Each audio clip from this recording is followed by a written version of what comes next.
Assalamualaikum warahmatullahi wabarakatuh. Apa kabar teman-teman? Dalam video kali ini kita akan membahas tentang kepasifikan yang berfokus pada suatu negara yang kita kenal sebagai negeri Sakura atau Jepang. Baiklah, langsung saja kita simak penjelasannya.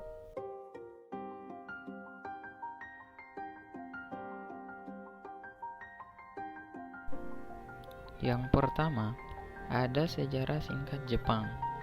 Dokumen tertua mengenai sejarah Jepang adalah kumpulan-kumpulan naskah sejarah Tiongkok, yaitu Sejarah 24 Dinasti abad ke-1 Masehi.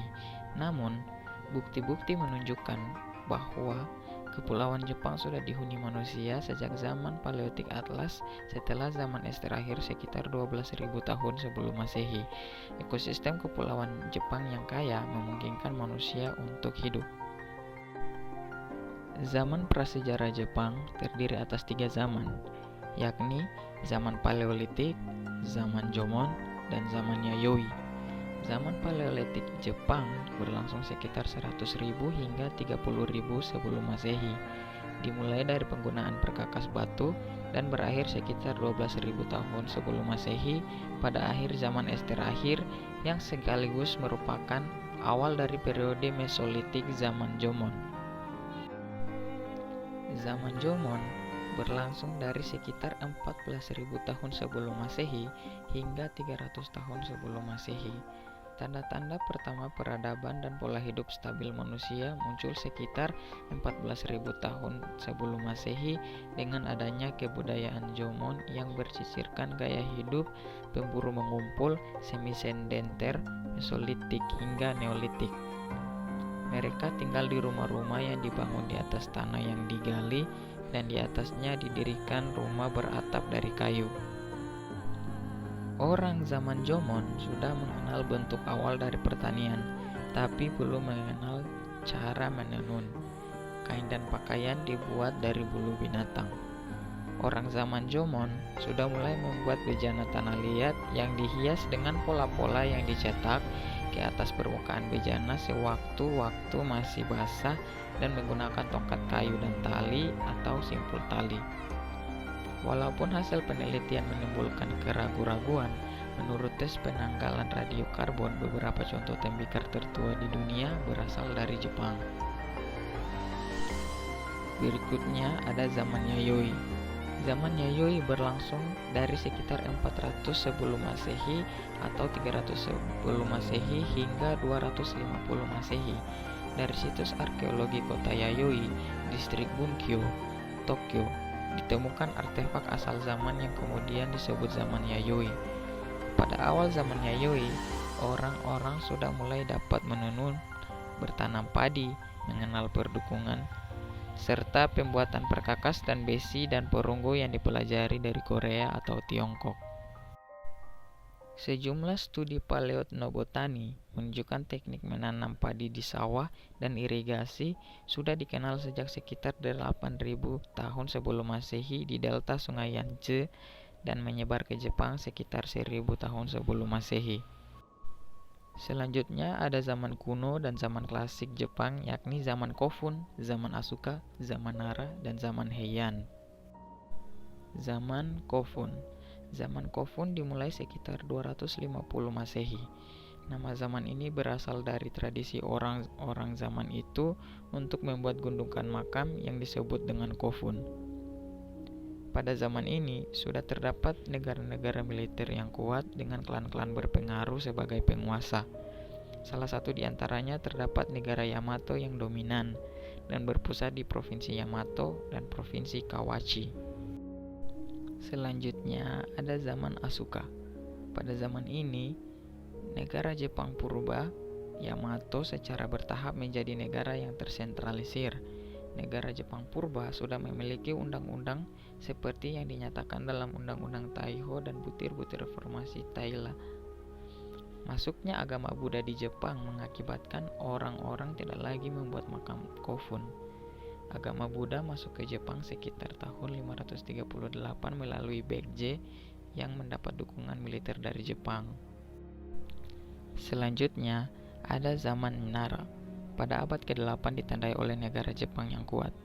Pada tahun 710, Kaisar Gemme mengeluarkan perintah kekaisaran yang memindahkan ibu kota ke Heijō-kyo yang sekarang bernama Nara.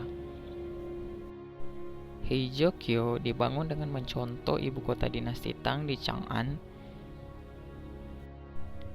Sepanjang zaman Nara, perkembangan politik sangat terbatas. Anggota keluarga kekaisaran berebut kekuasaan dengan biksu dan bangsawan, termasuk dengan klan Fujiwara. Hubungan luar negeri berlangsung dengan Silla dan hubungan formal dengan dinasti Tang. Pada tahun 784, ibu kota dipindahkan ke Nagaoka-kyo untuk menjauhkan istana dari pengaruh para biksu, sebelum akhirnya dipindahkan ke Heian-kyo atau Kyoto. Selanjutnya ada zaman Heian. Periode akhir sejarah klasik Jepang berlangsung dari 794 hingga 1185 yang disebut dengan zaman Heian. Puncak kejayaan istana kekaisaran di bidang puisi dan sastra terjadi pada zaman Heian. Pada awal abad ke-11, Murasaki Shikibu menulis novel hikayat Genji yang hingga kini merupakan salah satu novel tertua di dunia. Pada zaman ini, selesai disusun naskah tertua koleksi puisi Jepang, Manyoshu dan Kokin Wakashu. Pada zaman Heian, berkembang berbagai macam kebudayaan lokal, misalnya aksara kana yang asli Jepang. Pengaruh budaya Tiongkok surut setelah sampai di puncak keemasan. Pada akhir zaman Heian, bermunculan berbagai klan samurai. 4 klan samurai yang paling kuat adalah klan Minamoto, klan Taira, klan Fujiwara, dan klan Tachibana. Memasuki abad ke-12, konflik antar klan berubah menjadi berbagai perang saudara seperti pemberontakan Hogen dan pemberontakan Heiji. Setelah berakhirnya perang Genpei, Jepang berada di bawah pemerintahan militer oleh klan-klan samurai di bawah pimpinan seorang shogun. Selanjutnya, berlanjut pada zaman feodal yang dibagi menjadi 2 bagian. Paruh pertama disebut abad pertengahan atau Chusei, dari zaman Kamakura hingga zaman Muromachi. Sementara paruh kedua disebut abad modern atau Kinsei, dari zaman Azuchi Momoyama hingga zaman Edo. Zaman feodal di Jepang berlangsung dari abad ke-12 hingga abad ke-19, ditandai oleh pemerintahan daerah oleh keluarga-keluarga daimyo di bawah kendali pemerintahan militer keshogunan. Kaisar hanya berperan sebagai kepala negara de jure, sementara kekuasaan berada di tangan shogun.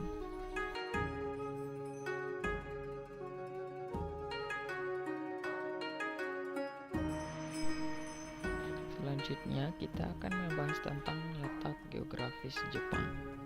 Letak geografis Jepang ada di pesisir Lautan Pasifik di sebelah timur benua Asia. Istilah kepulauan Jepang merujuk pada 4 pulau besar dari utara ke selatan, yaitu Hokkaido, Honshu, Shikoku, dan Kyushu. Rata-rata 70-80% wilayah Jepang terdiri dari pegunungan berhutan lebat yang cocok untuk pertanian, industri, serta pemukiman. Namun, ada pun daerah yang curam yang memang cukup berbahaya untuk dihuni karena berisiko tanah longsor. Oleh karena itu, pemukiman penduduk Jepang terpusat di kawasan pesisir. Jepang sendiri juga termasuk salah satu negara dengan penduduk terpadat di dunia. Jepang yang beribu kotakan di Tokyo ini merupakan negara industri terbesar kedua setelah Amerika Serikat. Letak Jepang yang berada di atas lingkaran api Pasifik di pertemuan 3 lempeng tektonik menyebabkan Jepang sering mengalami gempa bumi berkekuatan rendah dan sesekali letusan gunung berapi. Gempa bumi yang merusak seringkali menyebabkan tsunami yang terjadi setiap abadnya. Keadaan geografi menyebabkan negara Jepang memiliki banyak sumber mata air panas yang sebagian daerahnya telah dibangun sebagai tujuan wisata. Jepang berada di kawasan beriklim sedang dengan pembagian 4 musim yang jelas. Meskipun demikian, terdapat perbedaan iklim yang mencolok antara wilayah bagian utara dan wilayah bagian selatan. Pada musim dingin, Jepang bagian utara mengalami musim salju seperti pada daerah Hokkaido.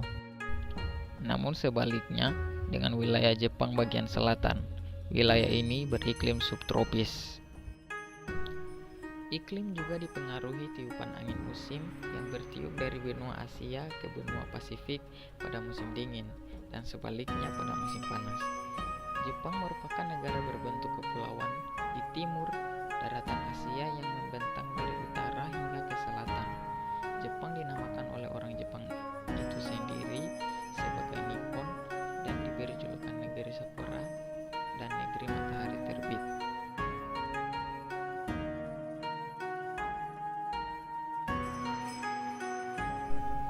Selanjutnya, kita akan membahas tentang keadaan sumber daya manusia di Jepang.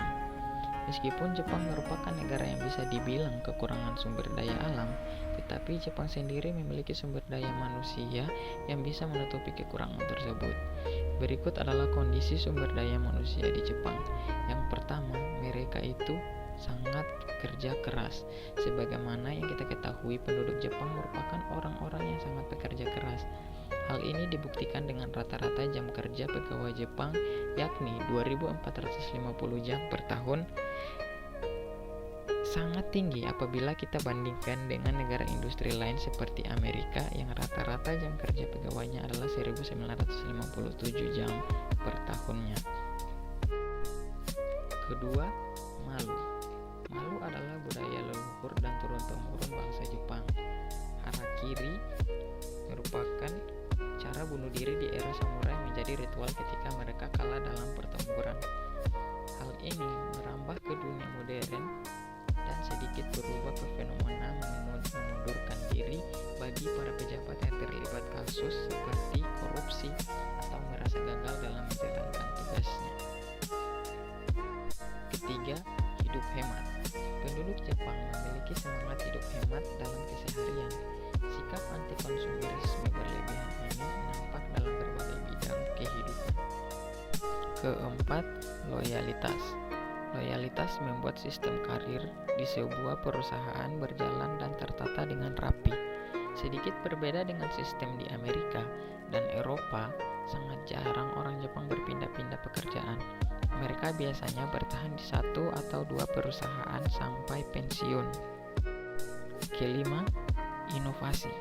Jepang bukan merupakan negara penemu, namun orang Jepang mempunyai kelebihan dalam meracik temuan orang yang kemudian memasarkannya dalam bentuk yang diminati oleh masyarakat.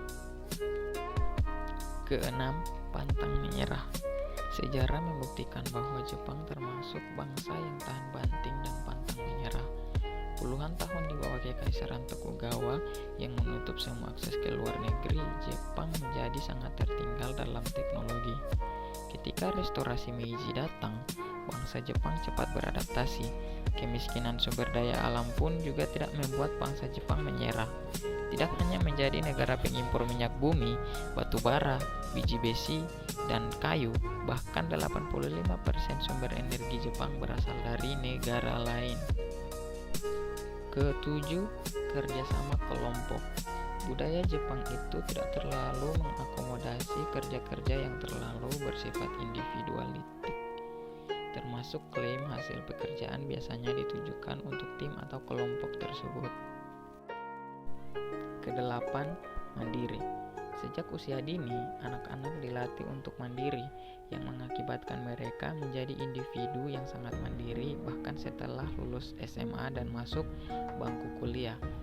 Hampir sebagian besar tidak meminta biaya kepada orang tua mereka. Terakhir, menjaga tradisi dan hormat kepada orang tua. Perkembangan teknologi dan ekonomi tidak membuat bangsa Jepang kehilangan tradisi dan budayanya. Budaya perempuan yang sudah menikah pun untuk tidak bekerja masih ada sampai saat ini. Budaya minta maaf menjadi refleks orang Jepang.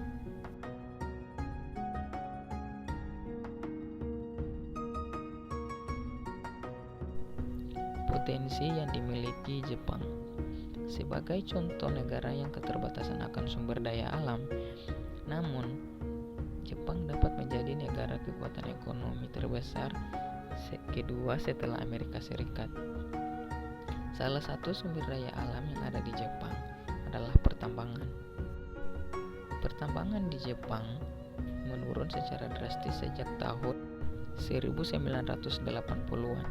Letak geografis Jepang di zona subduksi menyebabkan Jepang memiliki sumber daya mineral yang kaya, namun hanya memiliki sedikit minyak bumi dan gas alam. Selain pertambangan, sumber daya alam unggulan Jepang yang dapat dieksploitasi meliputi ikan dan beberapa sumber daya dalam bentuk barang jadi seperti kendaraan bermotor, produk besi, dan baja serta semikonduktor.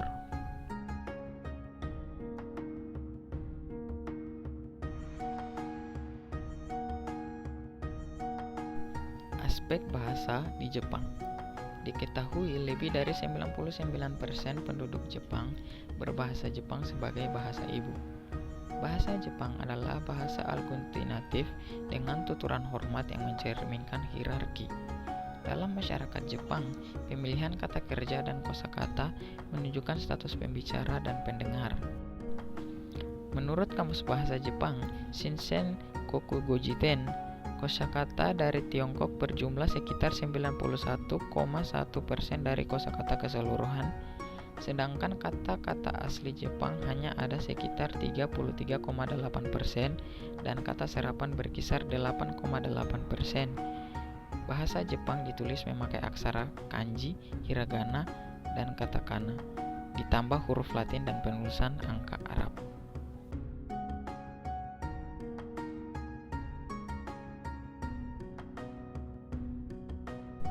Aspek ekonomi negara Jepang. Negara Jepang merupakan ekonomi pasar bebas terbesar ketiga di dunia setelah Amerika Serikat dan Cina. Ekonomi Jepang yang sangat efisien dan bersaing dalam area yang berhubungan ke perdagangan internasional. Jepang pernah mencapai pertumbuhan ekonomi tertinggi di dunia. Dari sudut pandang ekonomi, Jepang merupakan salah satu negara yang paling maju di dunia. Nilai barang dan jasa yang dihasilkan Jepang dalam setahun mencapai peringkat kedua tertinggi di dunia. Berikut merupakan beberapa perekonomian Jepang. Yang pertama, ekspor impor. Industri manufaktur merupakan salah satu kekuatan Jepang, namun negara ini miskin akan sumber daya alam. Pola umum yang dijalankan Jepang dalam ekspor impor adalah perusahaan Jepang mengimpor bahan-bahan mentah, lalu mengelola dan membuatnya sebagai barang jadi yang dijual di dalam negeri ataupun diekspor. Salah satu bidang yang memberi harapan bagi pertumbuhan ekonomi negara Jepang adalah perobotan, yang mana dalam hal ini teknologi Jepang memimpin dunia. Selanjutnya ada pertanian. Produk utama pertanian negara Jepang adalah beras. Berbanding dengan jumlah penduduknya, tanah yang dapat dimanfaatkan sebagai lahan pertanian sangat sedikit, sehingga tidak dapat menghasilkan produk seperti gandum, kedelai, atau tanaman lain dalam jumlah yang cukup untuk memenuhi kebutuhan seluruh penduduknya. Hal ini sangat berarti bahwa Jepang harus mengimpor pangan yang dibutuhkan dari luar negeri dalam persentase yang tinggi. Namun Jepang memiliki sumber laut yang berlimpah. Ikan merupakan bagian utama dari makanan sehari-hari di Jepang, dan industri perikanan di Jepang memanglah sangat aktif. Meskipun hanya sekitar 12% dari luas daratan di Jepang yang bisa dipergunakan untuk pertanian, tetapi hasilnya sudah terbilang cukup memuaskan. Besarnya hasil pertanian didukung oleh kesuburan lahan pertanian karena tanah yang mengandung abu vulkanis.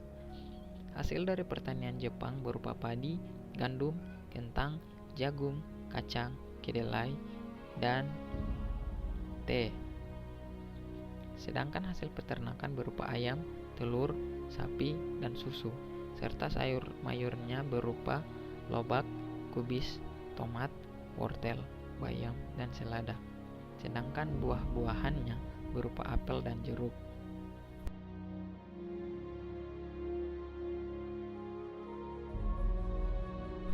Selanjutnya ada transportasi. Sistem transportasi negara Jepang sangatlah berkembang. Pasalnya, dengan adanya jaringan jalan dan rel kereta api yang mencakup hampir seluruh bagian wilayah Jepang. bersama dengan layanan angkutan udara dan angkutan laut yang begitu luas. Kereta listrik super cepat atau disebut juga dengan sebutan Shinkansen merupakan kereta listrik yang berjalan dengan kecepatan maksimal 250 hingga 300 km per jam. Jaringan Shinkansen mempunyai 5 rute yang menyebar dari Tokyo dan Osaka. Shinkansen sendiri telah dianggap sebagai sistem kereta api berkecepatan tinggi dan yang paling aman di dunia. Selain Shinkansen, Jepang juga masih memiliki jaringan kereta reguler. Banyak kota besar di Jepang juga mempunyai jalur subway.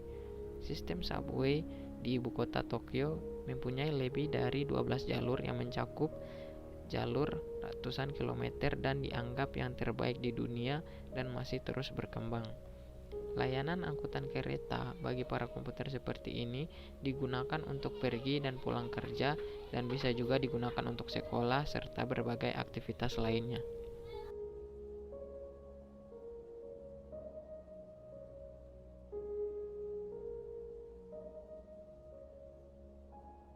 Aspek politik Jepang.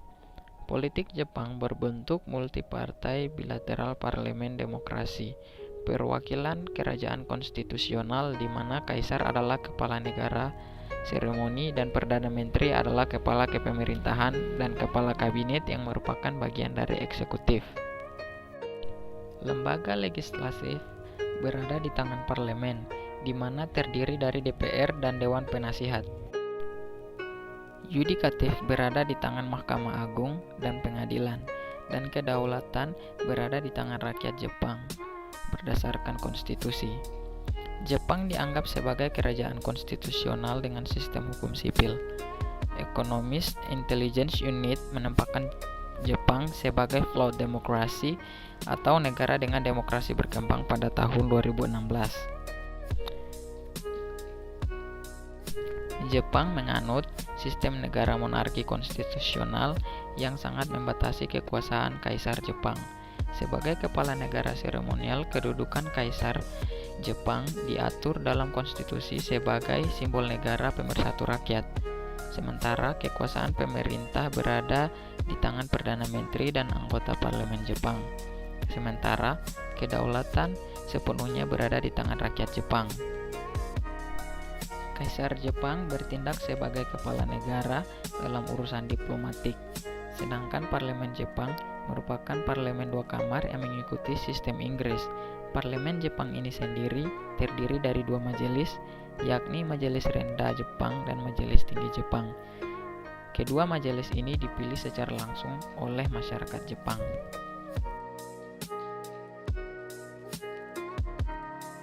Terima kasih yang telah menonton. Semoga bermanfaat. Jumpa lagi di video berikutnya.